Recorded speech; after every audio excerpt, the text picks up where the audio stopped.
Everyone, कैसे हो आप सभी। आई एम श्योर कि आप सभी ठीक होंगे। तो चलिए हम आज का वीडियो स्टार्ट करते हैं। आज के वीडियो में हम लोग जो है जो हमने इसके पहले वीडियो देखा था उसमें डेफिनेशन ऑफ इवोल्यूशन देखी थी। अब इस वाले वीडियो में हम उसके पर्पस देखेंगे। और ये भी क्वेश्चन जो है प्रीवियस ईयर में एक बार पूछा गया था। ये 5 नंबर का क्वेश्चन है। तो चलिए इसे स्टार्ट करते हैं। जो लोग भी चैनल पर नए हो वो लोग चैनल को सब्सक्राइब कर लो, क्योंकि इसी चैनल पे बीएससी नर्सिंग के हर ईयर के जो प्रीवियस ईयर के क्वेश्चन पेपर है वो सारे सॉल्व वाले डलने वाले हैं, और बहुत ही इजी लैंग्वेज में, बहुत ही अच्छे नोट्स में। और तो चलिए जल्दी से सब्सक्राइब कर लीजिए और अपने दोस्तों के साथ शेयर भी कर दीजिए, ताकि सभी को जो है इजी लैंग्वेज में नोट्स मिल सके और एग्ज़ाम की प्रिपरेशन अच्छे से हो सके। तो चलिए हम लोग वीडियो को स्टार्ट करते हैं। और हाँ, एक बार मैं भूल गई, आई एम सॉरी। अगर पीडीएफ नोट्स चाहिए हो तो मेरा जो डिस्क्रिप्शन में मेल दिया हुआ है उस पर आप कांटेक्ट करके पीडीएफ ले सकते हो, ठीक है। तो सबसे पहले हम ये देखते हैं कि इवोल्यूशन होता क्या है। तो इवोल्यूशन एक ऐसी प्रोसेस है जिसमें हम चीज़ों को जज करते हैं ऑब्जर्व करके, और फिर उन्हें फीडबैक देते हैं, या फिर उनका जो मीनिंग है या फिर उनकी जो इफेक्टिवनेस है वो सारी चीज़ें जो है जज करते हैं, ठीक है। इवोल्यूशन मीन्स चेकिंग और judging something to see how good, useful और इफेक्टिव इट इज़। मतलब कौन सी चीज़ कितनी अच्छी है, कितनी इफेक्टिव है, और मतलब चीज़ कैसी है ओवरऑल, हम उसमें ये चीज़ चेक करते हैं, ठीक है। It help in knowing if the goal और ऑब्जेक्टिव आर अचीव्ड और नॉट। मतलब ये जो इवोल्यूशन है वो इस थिंग में बहुत इंपॉर्टेंट होता है कि कोई जो गोल है वो अचीव हुआ है या नहीं हुआ है, ठीक है। Here are the following purpose of the evolution. मैंने पर्पस जो है पॉइंट्स में लिखे हैं, उसके बाद हम इन्हें डिटेल में डिस्कस करेंगे। सबसे पहला आता है to check the process, to find strength or weakness, to make decision, to improve performance. then fifth आता है to know if goal are meet. then sixth आता है to give feedback. then seventh आता है to plan better in future. तो फिर eighth आता है to motivate learners or workers. then 10th आता है to ensure equality. then 10th आता है to provide accountability. then 11th आता है diagnosis and prediction. diagnosis और prediction में कैसे, diagnosis that means कि हम जो पेशेंट है, किसी पेशेंट के जो सिम्टम्स हैं उन्हें देखते हैं, एनालाइज करते हैं, फिर इवोल्यूएट करते हैं कि जो इसके सिम्टम्स है वो किस डिजीज़ से रिलेटेड है। जैसे कि कोई पेशेंट आया हॉस्पिटल में इमरजेंसी में, उसकी जो चेस्ट में जो है पेन हो रहा है, उसे सांस लेने में दिक्कत हो रही है और बहुत सारी चीज़ें हो रही है, पसीना वगैरह आ रहा है, तो हम ये जो है डायग्नोसिस निकाल सकते हैं कि इसे कार्डियक अरेस्ट आया है या फिर शॉर्टनेस ऑफ ब्रीथ, डिस्निया हो रहा है, ठीक है। तो ये सारे जो इसके पर्पस है, ठीक है। फर्स्ट पर्पस को डिटेल में देखते हैं। इवोल्यूशन है टू चेक प्रोसेस।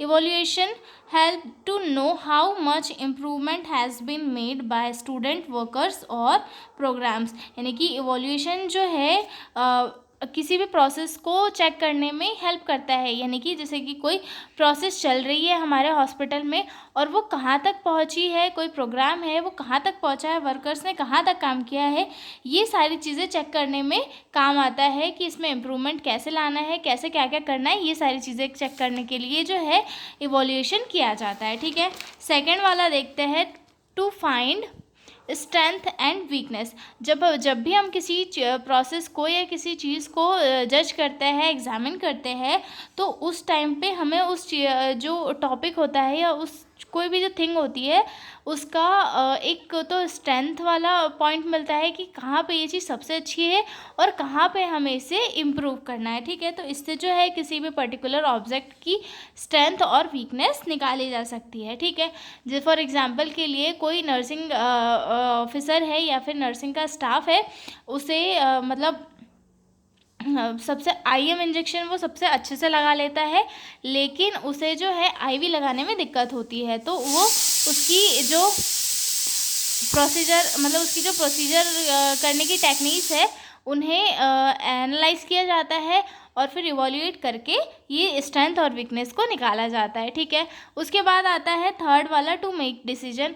मतलब जज करके डिसीजन निकाला जाता है। इट हेल्प टीचर्स, मैनेजर्स और planners to take the right decision based on result. मतलब जब किसी चीज़ को इवोल्यूट किया जाता है तो उसका रिजल्ट आता है और रिजल्ट के थ्रू जो टीचर, मैनेजर या फिर जो प्लानर्स होते हैं वो डिसीजन लेते हैं, ठीक है। उसके बाद फोर्थ पॉइंट आता है to improve performance by knowing that by knowing what is wrong, people can work better, can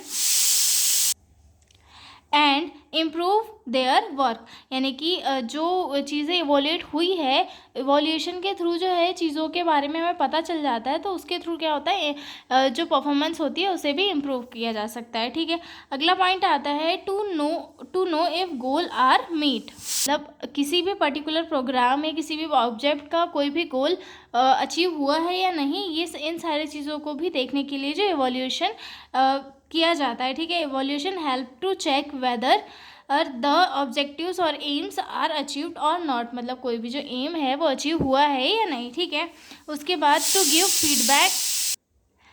give feedback it give useful suggestion to student, employees और टीम्स फॉर बेटर परफॉर्मेंस। यानी कि जब कोई भी जज होते हैं वो किसी चीज़ को एनालाइज करते हैं, एनालाइज करके वो इवोल्यूट करते हैं, और उसके बाद वो जो है स्टूडेंट को या फिर नर्सिंग स्टाफ को या फिर एम्प्लॉयज़ को सजेशन देते हैं, फीडबैक देते हैं कि तुम्हें तुम्हारे वर्क में ये करना चाहिए, ये नहीं करना चाहिए, ये सारी चीज़ें होती है। ठीक है, to plan better future, evolution help to in making better plans and strategies for future improvement. Evolution के थ्रू जो है हम बेटर प्लान्स और स्ट्रैटेजीज और फ्यूचर इम्प्रूवमेंट ला सकते हैं। यानी कि कैसे,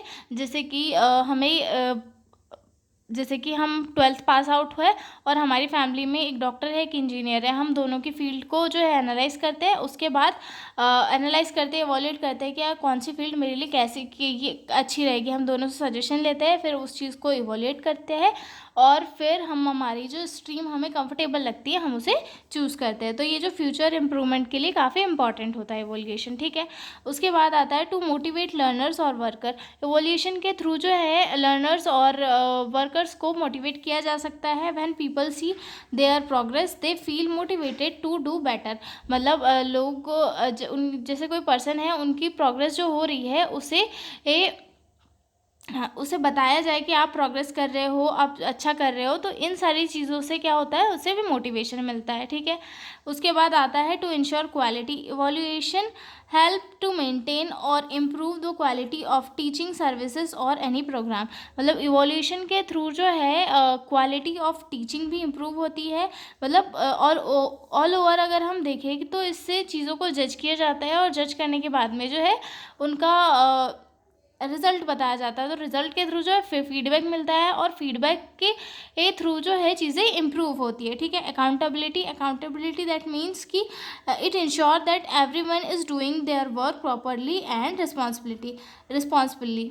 ठीक है, अकाउंटेबिलिटी यानी कि इवोल्यूशन के थ्रू ये चीज़ें भी पता लगाई जाती है कि जैसे कि कोई हॉस्पिटल है, वहाँ पर पूरे वर्कर काम कर रहे हैं या नहीं कर रहे हैं, तो इस चीज़ का भी पता जो है इवोल्यूशन के थ्रू लगाया जाता है। ठीक है, आई एम श्योर कि आपको ये इवोल्यूशन वाला लेक्चर समझ में आया होगा। तो अब हम मिलेंगे अगले वीडियो में एक नए क्वेश्चन के साथ, और PDF नोट्स के लिए मेरा जो डिस्क्रिप्शन में मेल दिया हुआ है वो तो आप उस पर तो आप कॉन्टैक्ट कर सकते हो। ठीक है, तो मिलते हैं अगले वीडियो में, तब तक के लिए बाय बाय।